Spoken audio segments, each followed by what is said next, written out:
Testing 1, 2. Let's just do this, okay?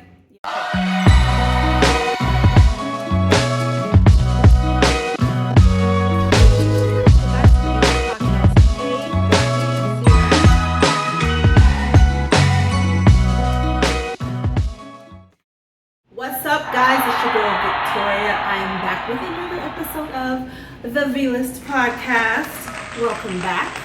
I know. I missed y'all too. Honestly, I just had a whole lot going on and I was trying to navigate life and all this newness that's happening. There's been a lot happening and a lot that wasn't happening. And as y'all know, this whole year has just been a little crazy for me, like topsy-turvy. Like I don't even recognize my life, for real. Well, needless to say, I just kind of felt like I was pandering on the bad times. Even though I was hopeful for things to change and hopeful for new beginnings and this new life that I've prayed for, and slowly but surely those things are happening. Things are falling into place. Things have fallen apart so that they could fall into place, so to speak. But I just kind of needed to take a break from podcasting and lamenting over my situation. And I like to bring joy and spread positivity, and I just wasn't feeling that. So I took a break. But I'm back, and I have a lot to update you on. So much so I don't even really know where to start. But I guess I'll start with, this will be the last episode that you will see filmed in this apartment. Wow. I'm moving, not out of DC yet, but I am moving to another apartment. Just downsizing, to something that I can actually continue to afford. And while I loved this apartment, love the location, love the lighting, the everything about this apartment I love. But it was a very transitional space. It was intended to be transitional. I never intended to stay here as long as I did. And I feel like God and the universe was like, okay, it's time. Like literally when I was praying for things to happen, and just like how my life started to fall apart at the end of last year, it was like God being like, all right, you staying too long and too comfortable in these places, not getting what you're worth or what's due you, really. Like there's something better for you, and this ain't it. I love this apartment, but again, I had only intended on staying here maybe a year or so, and then I was gonna be in another house somewhere. But as life would have it, that's just not the way things worked out. But it's all good. I'm good. I don't know, you'll probably notice a few changes. Like one of the main ones that really breaks my heart, but I'm also at peace with it. I have found peace with the fact that Morgan is no longer with me.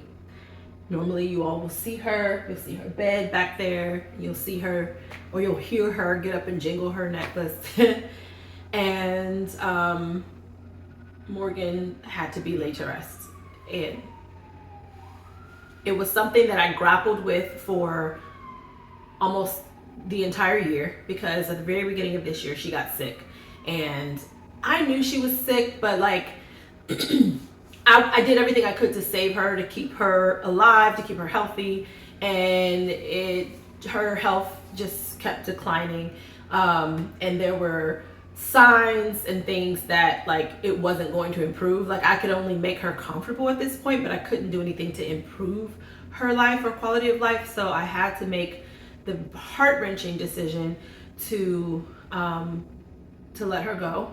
And I grappled with it. I grieved. I feel at peace with the decision, albeit I miss her tremendously, because there's just no love like the love of a pet, y'all, especially a dog. Like if you're a dog people, all my dog people out there, holler at your girl. Let me know if I'm right or wrong. I know I'm right though.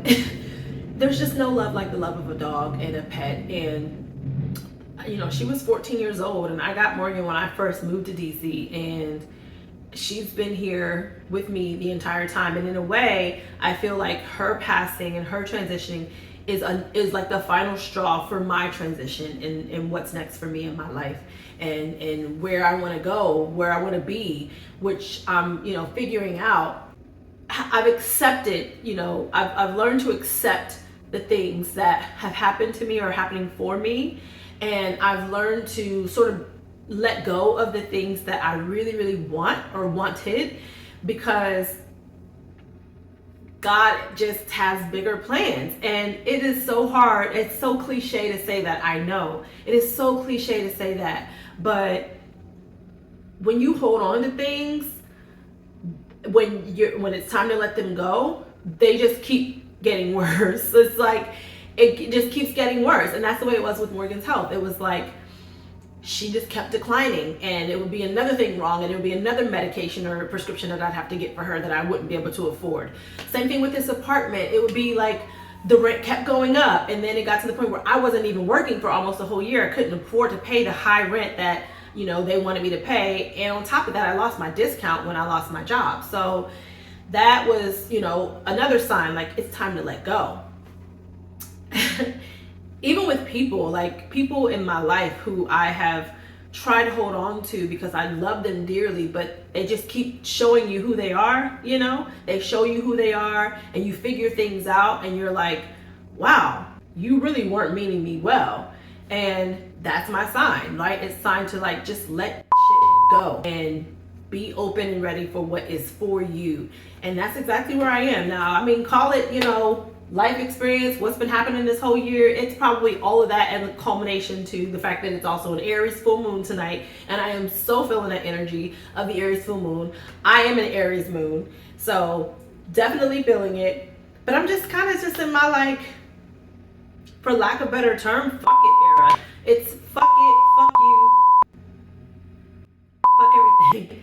It's all about me. And I usually don't have that mindset. I'm always trying to accommodate other people and be there for other people and show love and concern and grace. And I very much still do that. That's who I am. That's just who I am. But it comes a point in time where you just got to be like, yo, none of this shit is benefiting me anymore. It's hurting me. It's inconveniencing me. And it's time to say, fuck it. So that's just where I am. Sorry for the language, YouTube. I hope you don't, block me too much, but it is what it is, yo. What else changed? I turned 40. I turned 40. I still can't believe it. I'm like, dang, I don't feel 40. Well, my back feels 40. Okay, but yeah, I don't know what you're supposed to feel like. I don't know. I was grappling with a lot of guilt and a lot of just feeling like insignificant because I turned 40, and I felt like this year has been like one of the most transitional years of my life, where I felt like I was going backwards and everything and losing a lot of stuff instead of like having all this stuff to show for my life. When I realized that was bullshit. I've done a lot, I've seen a lot, I've been a lot of places, I've experienced a lot of things, and I don't feel bad for any of the things that I've experienced. I'm actually ready to experience more life. I know that life doesn't end at 40. I don't even know why I was thinking that. I think sometimes you get emotional when you think about like people who have kids and relationships, and they're celebrating their 20-year anniversary, or their kids are going off to college, and it's like, damn, I don't have that. And not to say that none of that can happen. It could still happen, but it's just society's pressures, man. All the constructs that society has like put on us, and we think that we're flawed because of shit that other people are doing that we're just not doing right now. And in a way, I'm grateful that I don't have like those types of, worries right now. Like, my life is my life. I can do what the hell I want with my life. I can go wherever I want to go. And I don't really have anybody else to have to consider. But, at the same time, I'm not gonna sit here and act like I don't want a family, or like I don't want a partner or a spouse again, or that I want to try to have kids. I've never tried to have children. I've never intentionally tried to get pregnant. And I don't want to sit here and say that I don't want to try those things. And if it's meant for me, it will happen for me. Either way, if I'm not meant to have children, I won't have any. If I'm meant to have children, then God will give me children. But, it's just being in this space of career transition, life transition at 40, at this big age, it just seemed daunting, and it seemed like something that I should be further along. But it's like, but according to whose standards, right? So yeah, I turned 40. I had a 20 birthday party. It was so much fun. I don't even want to have a party, but I had people in my life who were like, no, you need to have a party. Because those who know me know I typically travel for my birthday. I'm usually out of the country somewhere, just somewhere doing something to celebrate my own birthday, because typically, you know, people can't celebrate with me. And I got used to that because everybody got kids and they be going to school, back to school, and whatever. My birthday's at the end of summer. So, you know, it's just not convenient for other people to celebrate you. But I had a party and my people showed up. My people showed up, and I was actually surprised. I was so grateful. I was so filled with love and joy. I mean, people traveled from out of town to come to party with me, and that means so much to me. So if you were at my party, I love you immensely. Everybody who was at my party, I have a very special love for. There was nobody there that I was like, what they doing here? There was none of that. Anybody who was at my party was like, wow, you love me and I love you. And I mean that from the bottom of my heart. So had a great time at my party. You know, I started working again, my new job. That's going well. Like, honestly, I can say right now that life is good. I can. I've been, you know, reading a lot of books, listening to a lot of audiobooks, just finding myself in a lot of the stories that I've been reading, music that I've been listening to. You know, I'm also directing a play. I'm getting back into the arts. I'm excited about that.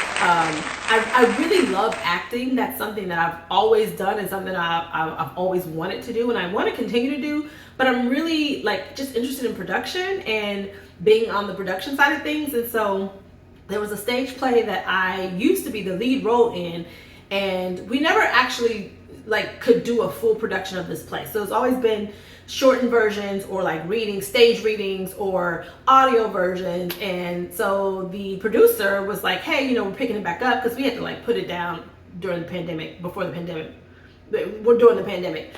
And he came back around like, hey, I want to pick this back up. I want to, you know, like, we want to actually do a full stage production, and I want you to be in it, obviously. And I'm like, okay. But I was like, you know, actually, I think I want to direct it. And he was like, all right, cool. And so we directed an audio version of it, and it's a jazz musical. It's great. I can't wait for you all to see it. And I love the story, but as connected as I feel to the story, I did not want to be the lead role anymore. So I told the producer, like, hey, I just want to direct this show. I will recast for my part. I've already found who I want to play the part. I already have castings out now for the other parts that need to be filled, but I'm excited to be taking on this new role of directing this stage play fully on my own. And I'm excited about that. So stay tuned for that. We have a show scheduled in February, and I think it's gonna be great.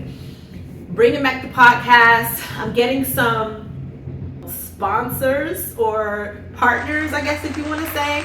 The first one being Align Skincare. This is Align. It's a new, modern, social selling brand that offers soul-nourishing self-care products. The signature scents honor the elements, and the efficacious skincare routines combine wholesome ingredients with cutting-edge technology. Trying out their products for the first time, I'm starting with Calm, their gentle cleanser, which combines rich oils like rosemary leaf and cloudberry to improve your skin's texture and nourish your skin. Then I follow up with Clarify to buff and polish away dead, dry, dull skin with peppermint lemon peel extract and witch hazel. I finish with Renew Serum, which targets fine lines, renews the skin's texture, and boosts hydration. I'm happy to be partnering with Align as an ambassador because they're a brand that offers naturally derived ingredients, minimalist beauty, gender neutrality, and powerful affirmations. They're 100% female founded and funded by ambassadors for ambassadors. Click the link below or contact me to get your bath and body and beauty products that are inspired by the elements and empowering to you. I tried the line, I love the line, and now I'm an ambassador for them. So I am sharing Align Skincare with you. So along with the skincare line came these beautiful little affirmation cards that I love. A good affirmation, you know, we can never be too affirmed, okay? We can never be too affirmed.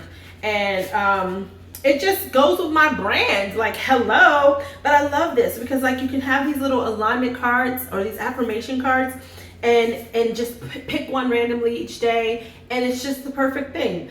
So this one says on this side, I'm allowed to feel good. Yo, I'm allowed, okay, and I will. On the other side, it says, I alone hold the truth of who I am. I love it. These are great. Today, I choose happiness and alignment in all things. My ability to conquer my challenges is limitless. Listen, I love a good skincare line, but I also love a good affirmation. So when you get a chance, make sure you click the link in the information below this video so that you can get your own aligned skincare, and let me know how you like it. I personally need some good skincare. It couldn't have come at a better time because, honey, these hormones have changed since turning 40. And for whatever reason, my skin has decided that it wants to start breaking out like I'm a prepubescent teen. And I have never struggled or suffered with acne in my life. I would have an occasional breakout here and there, a pimple that would pop up or whatever, but it wasn't consistent. Here lately this year, I don't know if it was a combination of stress and hormones, but whatever it was, honey, I would get these like very, very painful pimples along my jawline. And my, doctor did say, yeah, that's hormonal. So I would get them like right around my period. They would hurt. And then, of course, me, because I'm not used to having acne, I do all the wrong things. I pick at it. I try to squeeze it. I try to like bust it, because I kind of get a little bit of satisfaction from that too. Like, but it hurt. And it was leaving marks. So I was having, hyperpigmentation all along my jawline. And I was like, I had to be intentional with treating my skin better and not picking at these pimples that were popping up in my life. And I figured, how can I stop these pimples? And it was like, girl, you gotta let shit go. So when I started de-stressing, honey, I haven't had a breakout since. Amen. That'll do it. Won't he do it? Won't he will. What else is new? A lot is new. Like I said, I'm moving next week. I'm excited, staying in the area, but not for long. Because I really do feel like I'm feeling the LA vibe. And I know, y'all like, what? Don't move to LA. Don't come to LA. Ain't no men in LA. First of all, let me just stop you right there. My motive, or my sole motive for wanting to move anywhere, is not to find a man. That's just not, that's not my motive. And if that's your motive, do you, boo, I ain't mad, okay? I know a lot of people who move to different cities for that motive. They're like, well, what's the dating like there? Look, I don't care, right? I'm not there. I'm not in the place to give my time, attention, heart, energy to anybody else right now but me. Because let me tell you what happens, okay? You get screwed over. And I've gotten screwed over one too many times. And now my focus is moi. My money, my career, my life, living the life I want to live. And if and when love comes into my life, I am open to it. But I am not seeking it. I'm just gonna tell you that right now. I'm open to it if it's the right match, but I'm not seeking it because it just hasn't worked out for me that way. So me moving to another city is not like me in pursuit of the men there. But like, I was in LA recently visiting a friend, and another friend was like, oh, don't come here. The statistics are horrible for Black women. If you want a Black man, it's less than 1% of a chance for you to find a man here. And I was just like a little annoyed I was annoyed with the conversation because I was just like, who the fuck said I was moving here for a man? Like, who said that was my motive? That's not my motive. And I get it that people are like, oh, but you're single, you're beautiful, you have so much to offer. Yeah, I know. I'm beautiful. I'm single. I have a lot to offer. And I am not out here about to sell myself to somebody who don't deserve it anymore. So at this point, that's not my motive. And I'm also open to other races. Now, I say that very, very cautiously because I do want a Black man. Let's just say that I would prefer to be in partnership with a Black man. And that's not saying that I'm not open to other races. But in my experience, any non-Black man that has ever approached me or shown interest in me, whether it be on a dating app or in real life, the conversation always turns way too quickly to sexual like experiences and sex and lewdness, and it turns me off, quite frankly, because it makes me feel like, damn, you don't really want to get to know me. Like, I thought you thought I was dope, but really you just want to hit. And I mean, some black men, that's what they want too, but they're just a little bit more smooth with it. Like, they're not gonna come out and be like, oh, how do you like this? Like, that has always been my experience with non-black men. And it doesn't matter what race they are. If they are non-black, that has been my experience. So I would love to have a different experience with a non-black man that actually shows interest in me, that actually shows that they can value who I am, that actually shows that they would appreciate what I have to offer and what I can bring and add, what value I can add to their life. I would love to experience that with any man that I'm attracted to, because I'm also not open to dating gargoyles, okay? But my sole purpose, again, for moving is not to find a man. So thank you for the information and for the commentary and for the statistics that you so willingly shared with me at the party when I was just trying to let loose and have a good time. But I'm good. It's not gonna deter me from living anywhere. Now, I'm not saying I'm about to move to the middle of nowhere, because I like to be in, you know, cities that have something going on. But I do feel like LA has something to offer me. So I don't know. We shall see. We shall see. Again, if it is meant to be, then so be it. And that's the mantra for my life from here on out. If it is meant to be, then so be it. So shall it be. And I ain't gotta do nothing really to make it happen, because when I try to make things happen, that's when God be like, watch this. Yeah, God got jokes. Anywho, I just wanted to come back on here and give y'all an update. I'll come back with more interesting topics to talk about. I'm gonna be posting more, but you'll probably have a little break in between now and then as well, because I have to move and get settled. And also, I'm open to finding new guests to be on the podcast. So if you are interested in being on the V-List podcast, hit me up. Let me know what you would like to see, what you would like to talk about. I'm always open to having guests on. It's the podcast about everything from A to V, and I'm here to talk about it. Let's have a conversation. I want to know what you're into. You know, I don't do the whole celebrity gossip thing, but you know, if you want to spill some tea on the V-List, then I'm here for it, okay? Holla at your girl. I love y'all so much for being here. Thank you so much for supporting me. Thank you for helping my channel grow. If you're not subscribed, click the link. Subscribe to my YouTube. Subscribe to my podcast, wherever you listen to podcasts. And just make sure you stay well, okay? Y'all be safe. Love you.